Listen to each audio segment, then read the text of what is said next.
This week's portion, the second one in the book of Leviticus, continues a description of the sacrificial system that was to take place in the Mishkan, the portable sanctuary, and later in the temple in Jerusalem. It is quite an elaborate system and very much detailed, from the types of sacrifices that were to be offered, what occasions sacrifices were to be offered for, and how the Kohanim themselves, the priests, are supposed to do the work of the actual system.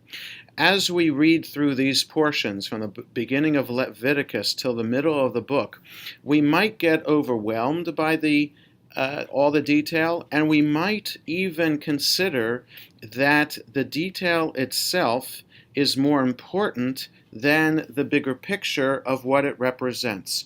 In other words, we might get the idea from reading these portions that it's the sacrifice itself that is the central element of the worship system, that we might be worshiping the animal itself and the way in which it is sacrificed, rather than understand the purpose for which the sacrifice is offered. In other words, the object becomes holier than the holiness of the system itself.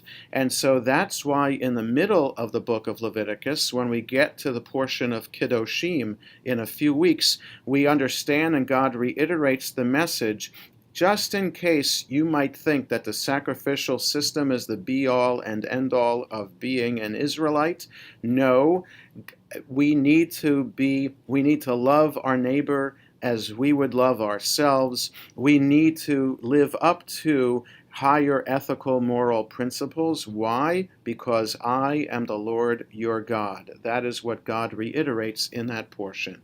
And so, this Shabbat, which is March 24th, is a day in which across the country, nearly 800 places across the country, including here in D.C. on Pennsylvania Avenue, high school students have organized this March for Our Lives, and a significant and important event that is taking place this Shabbat. So important that I have decided to go down to D.C. myself to spend Shabbat there with my wife so that we could participate in this march also, to feel empowered by these high school students to get the message across that sometimes the object, the gun, might be more important than the message, which is the safety of all inhabitants of America. And so, as our Torah portion teaches us, so too we should carry this out in our lives. Always remember the higher moral and ethical principles, and never be tempted to be attracted by the object. Shabbat Shalom.